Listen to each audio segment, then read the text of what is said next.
So we're back, and this is our producer. His name is Zimbabwe. Get down. Thank you. You see, he listens really well. So he may pop in every now and then to give us direction. As you can see, I had my haircut done the other day, and strangely enough, somebody yesterday, excuse me, I was at Marshall's, and I thought she wanted my parking space because she was in her car following me silently behind me. And finally she stopped and she said, "Ma'am, if I can ask you something, where do you get your hair cut?" She says, "It's absolutely stunning." And I said, "Well, if you're willing to pay $240,000, I can recommend the person to you." And so, as you know, I just went through DBS surgery, deep brain stimulation surgery. Would I do it again?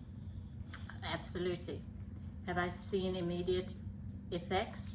Yes, I have. Is there stuff to work on? Absolutely, there's stuff to work on. It's a process. It's not a cure, and it is not a let's do the surgery and this is it.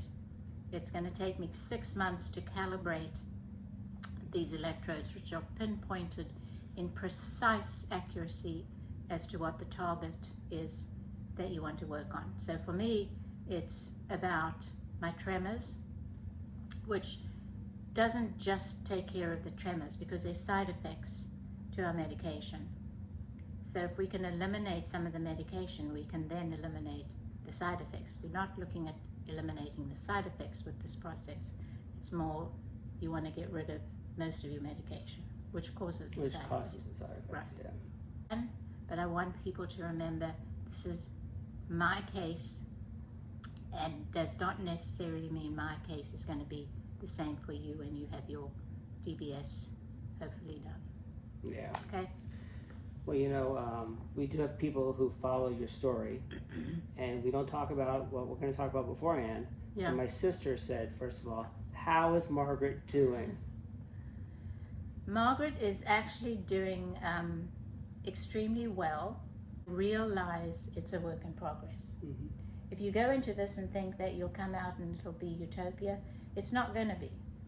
It's something that you and your brain and these electrodes have to figure out. Yes, what they can do is they can increase the voltage of the one electrode that is targeted tremors and increase it so my tremors will subside. But I've decided not to increase yet. I mean, Monday I may think differently, but I've decided not to increase it because I want to take this slow. So in my mind, if I can trick dyskinesia or have it run its course, even though it could be painful for me for a day or two, I'm going to try it that way. Because really, it's more, we used to be and has been, but may not be in the future, more prominent at night because it's the buildup of that dopamine from the medication that it feeds off of. So at night is when I get it the worst, so I don't sleep. So it's almost like a trickle event. No medication or less medication, no dyskinesia, wonderful sleep. That's where I'm trying to get to. Mm-hmm. Trying to balance it all Yeah. out. Yeah. Yeah. Well, you know, you still travel. I do. You still paint. I do. You still play tennis.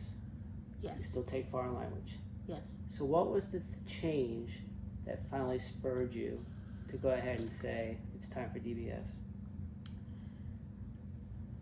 I used to be able to, let me back it up a little bit.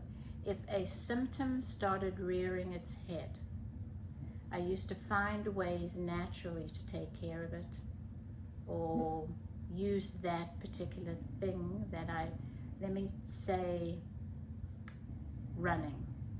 If I could feel that I was going to have a bad evening, I would go and run because after the run my body would subside and I wouldn't have the tremors or the dyskinesia or the speech issues.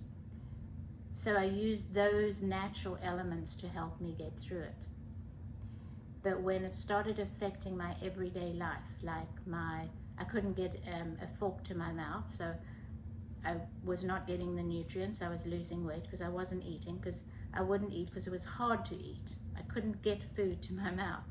I couldn't cut things, so I couldn't make food without somebody being here to say, can you chop up these carrots, or can you, chop some onion up? Well, half the time I don't have anybody here. My daughter works, Earl is doing work for his son, so I don't have anybody here. So I go, what the heck, I'm not going to eat tonight. So I'll just make myself a smoothie. Well, I couldn't make a smoothie because I had to chop something up. So I'm going, okay, so I can't make a smoothie. In addition to that, it takes away your confidence because you can't write. Well, I couldn't write. I couldn't hold a pen in between my fingers. Couldn't tie my shoelaces, so running became an absolute ordeal. It'd take me forever to put on my sneakers to run. And I couldn't write. So what else did I have in my life?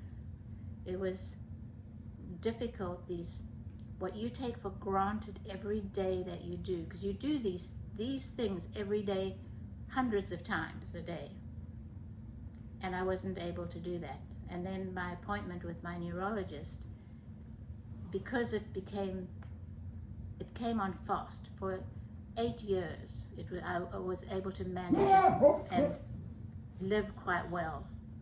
It got to the point where I wasn't, and he had suggested then going and researching DBS. Zimbabwe. So is it that it was a dramatic sudden change or a gradual progression of the illness finally? It was a gradual. I knew that I was progressing. So I've been diagnosed for 10 years. I knew it was a progression, but it was slow and I was able to manage it. Then it became a fast progression. Okay. And it was that fast progression within months that I found myself not being able to write, not being able to get food to my mouth, not being able to cook, and all these things that you have to do every day to stay alive. So it was initially slow and steady, and then you noticed a dramatic change. Yeah. Okay. Yeah. What would you say the biggest surprise was you had in the surgery? Biggest surprise of DBS? Yeah, the procedure. The biggest surprise was probably them deadening my scalp. That in between tissue and the bone and the brain itself. That's what they had to anesthetize, because your brain has no feeling. And you got the skin, but it's a thin layer of skin, so you can always put up with that, but you have to anesthetize your scalp. That was done by 4 shots, because I had both my sides of my Parkinson's done 4 times. And my surgeon had said to me, this is the most pain you're going to feel throughout this whole procedure, and it's going to be really painful. I'm not kidding. Not the thing you want your doctor to tell you. No. Well, you've got no choice at this point. Especially when you're strapped down and you're trying terribly to get out of this whole thing. And so I knew just by the sound of his voice that he really meant it. And he started asking me, he goes, oh, where are you from? What did you do? And he's trying to divert my conscience from thinking about this painful thing. And then I hear him say, 1, 2, go! And at the same time, his surgical assistant and himself stabbed these shots into your brain, and it's dead. And then they have to do it again, because they're there and there. That was the most painful and surprising thing, because I was not expecting that. But thank goodness it lasts like a few seconds. But it was painful. It was really painful. It was really, really painful. What about a pleasant surprise? Any pleasant surprises? Oh, the pleasant surprise was, and the other thing I was to tell you is the surgeons actually shaved my head, because I thought, oh, somebody's going to come in and they're going to put some lotion on and maybe, take nice razors. No, I would go in with full head of hair into the surgical room, and these two guys are standing there with a shaver. They shaved down to that part of the scalp. I mean, I had nothing left on my scalp, and you see all these veins and colors of your brain, and it's like, oh. Anyway, the pleasant surprise during surgery or after surgery? Either one, or both. During surgery, not so much a surprise, but a wow, was the team, especially the RN technician. She was right there every step of the way, and she really was calling the shots. When she said, you need to give this woman some anesthesia because she's in so much pain, you need to do it now. And she meant it. And she stayed with me the whole time, just talking to me, telling me it was going to be okay. The biggest surprise and joy really was when I went for the calibration. Like, the insert of the device was quite amazing because of technology. It's the smallest device in the world, and it doesn't need to ever be replaced because I can recharge it. That's all technology. So it wasn't a surprise. The biggest surprise was how well it actually does work. When they tell you it's instantaneous, it is instantaneous. They program their little iPads, which, my iPad is that big. These things are tablets. They're so small.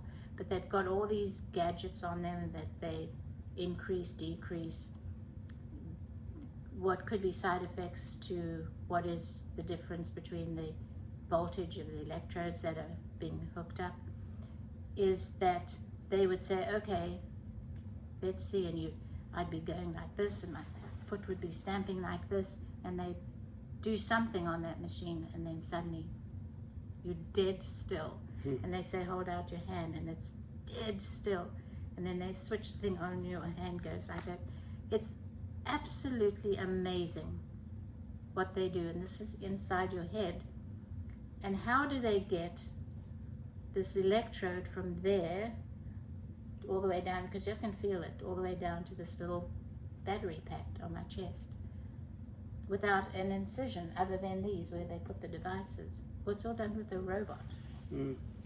So you're 1 month and 1 day out from surgery. Yeah. What's your next step? Just my next step is daily managing the effects that I want to get to. Like, I have a very solid plan that I know that I could be that person that has to take some sort of medication, but my goal is to get down to the most minimal that I can have that quality of life, and that I can be honest with people and say, this was something that I knew, and my team and the tests that I went through, that I knew that I was a viable candidate for it. Different. Everybody's experience is different. I mean, I've lost muscle mass, but it's not because of medications, it's because I haven't been able to eat, right? The right foods, and haven't been able to cook. Or go for runs. Or go for runs, yeah. exactly. So it's not an effect of my disease, it's an effect of the side effect. Side effect of your disease, yeah, because it impacted your ability to do those things, yeah. How many more adjustments do you have to do? I'm scheduled for 6 more. 6 more. 1 of them. So after 6 months, you'll pretty much have it dialed in? Yeah. And I may have it dialed in before. Okay. I may find after the 4th one, yep, this is living the best life. It seems to, because I've got 4 electrodes, so I'm only using 2 right now. And it's still a work in progress with those 2. So these 2 could take up the whole 6 months. Mm-hmm. But it could I may find the happy sweet spot within a few months. And the other 2 are just not on at this time? Yeah, they're just hanging out. But they may be used? Do I take my eye off finding a cure? No. That is still what we need to do. Yeah. You know, to live off technology is not the right thing to do.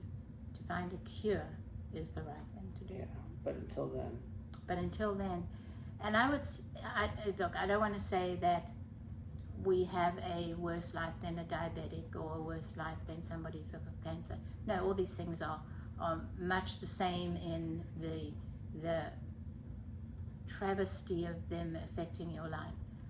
But I will tell you, and I've not lived with any cancer or anything like that, but I will tell you that it breaks your confidence. This disease, Parkinson's disease, breaks your confidence. It breaks the quality of life. It does not allow you to find joy. It stops. It has this insidious, creepy, let's find a way to make her life impossible. And it seems to get joy out of doing that, to take away your joy of life. It seems to just do that. So you don't die of Parkinson's, you die of what Parkinson's does to your body. Yeah, someone said it's a jealous disease. Yes, yeah, perfect. And it's a good description of it. It's a jealous Perfect. disease. It doesn't take your life, it takes the quality of your life away. Yeah. And it's frustrating because you know it's progressive. Yeah.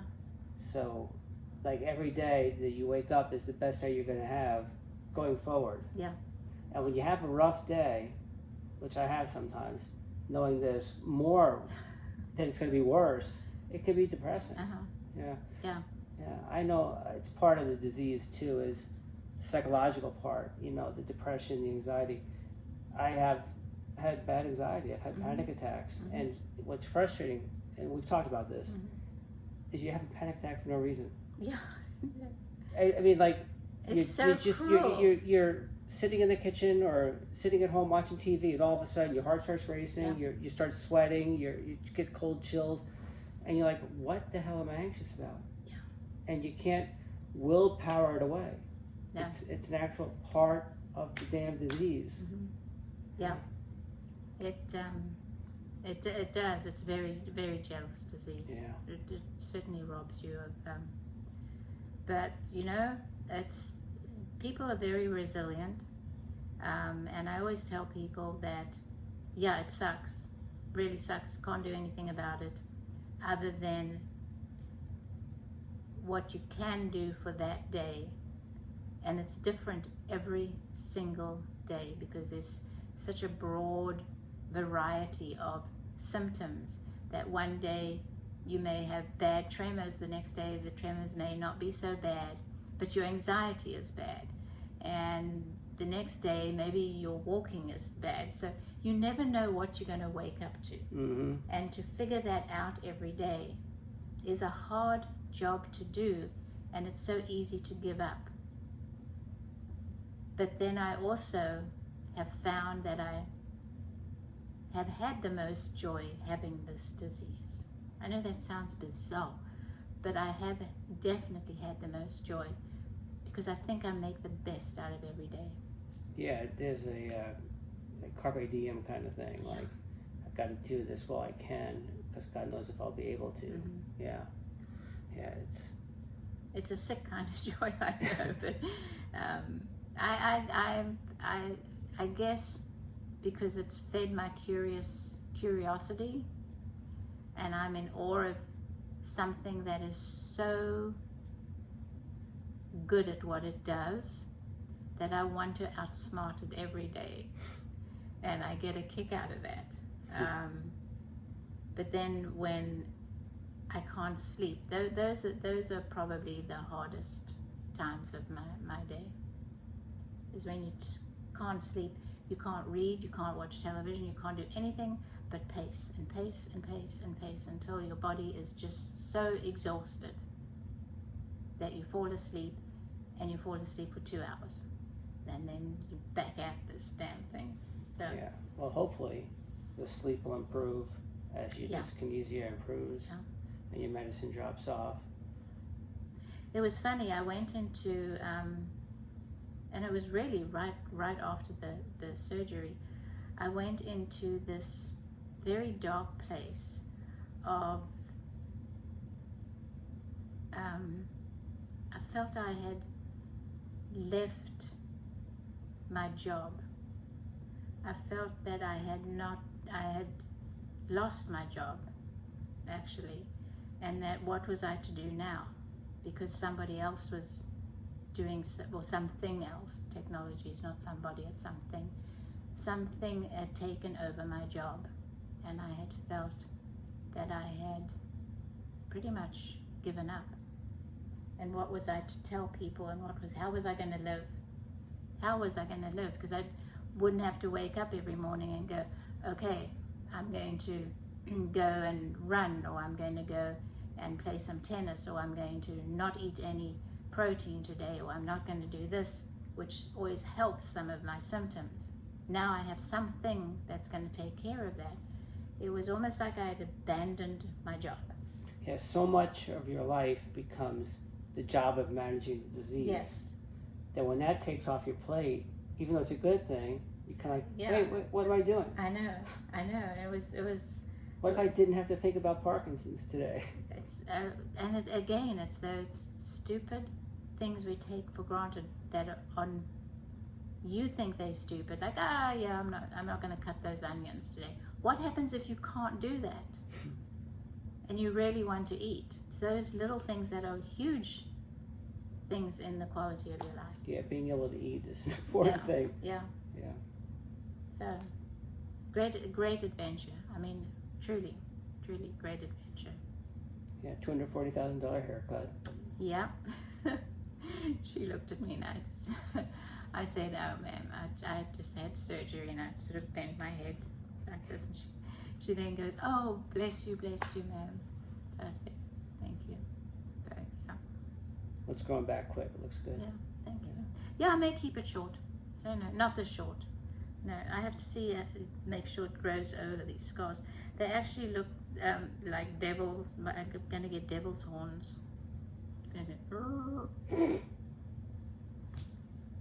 So, what you up to? Let's see.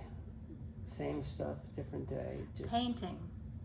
I'm doing some painting. You're right. I'm terrible at it, but No.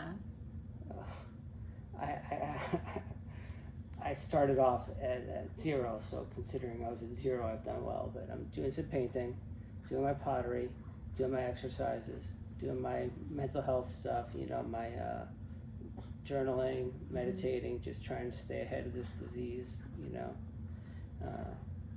I found that, and again, not for everybody, I found painting helped me a lot. And I think it's because, number one, I have a studio at home to work with, so I could get up anytime I wanted. But I found that the movement of art definitely helped bring my body down, up until the progression really hit a rapid pace.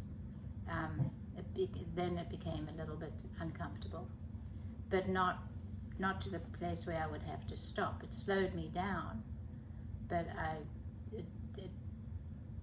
I guess music therapy would help me, because I'd listen to music to help my body calm down, but that didn't work after a while. Painting has pretty much sustained my therapeutic part of managing my disease. Yeah, it's a physical thing too, Yeah. because you're using your fine motor skills. Yep. But there's something about you kind of get into like a zone, and you're just more relaxed. Yes. And for some reason, I guess maybe because you're less anxious, your Parkinson's is less noticeable. Sometimes we've talked about this before, where you look at your watch, you go, "Oh, I'm supposed to take my pill." Yeah, I know. Yeah. And you now going through this, I wished I could have maintained that. I wished I could have managed that more. And did I give up that, or did Parkinson's overrule me? Yeah, it's kind of hard to tell sometimes if it's the Parkinson's, or if it's Parkinson's just an excuse. Yeah. Or is just getting older. It's really hard to tell what's the Parkinson's and what's not the Parkinson's, unfortunately. Yeah. Well, the story is to live your best life with or without the DBS. Yeah. And you're my inspiration. Margaret is my guide on this journey. When I get down, I think Margaret can do it. Huh? Margaret's had it longer than me. She's still doing stuff. She's still traveling. She's still doing stuff. So you're like my spirit guide Thank you. on this journey. Thank you. Thank you. Well, I tell you, I have a mountain of friends, ex-colleagues from work, people that I've known forever.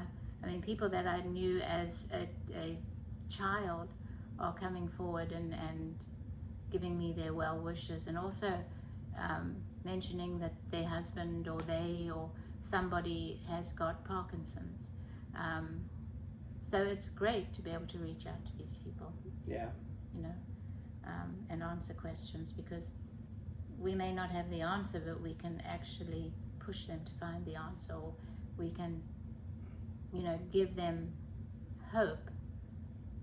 And I think that's the biggest thing, is that you do get to a place where you feel there is no hope, but there always is. There always is hope to live a better day. Zimbabwe approves.